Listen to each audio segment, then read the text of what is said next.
Minutes before the invention of Velcro, the dog stopped to urinate. We'd been hiking for hours. I was glad to be outside, away from work and the windowless factory. 1941. I was 34 and a widower. I couldn't stand drinking. I heard it was the best cure for loneliness.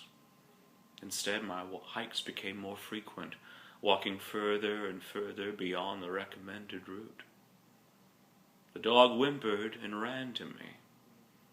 I thought at first he wanted to show off his waist. He was a proud sort of dog, loved to make his mark along every trail we found together. Then I saw the burdock seeds stuck in his fur. He tried to chew them off, but only dug the plant deeper into his hide.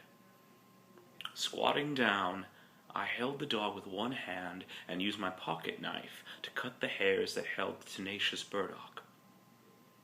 While the dog broke free and celebrated with a few delightful barks, I held the burdock seeds, each the size of a man's eye, and thought of my lost love.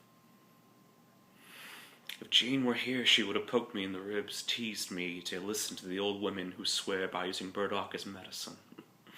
You could put some more hairs on your thinning pate, she would have grinned. I wish it was easier for things to keep safe and close. That people had as much a fighting chance as being together as the burdock has a chance of keeping its legacy alive, holding tight to anyone who comes near, tossing its seeds, they walk with the burr's elegant hooks. The hooks. Would you look at the genius nature has made with the burdock's hooks?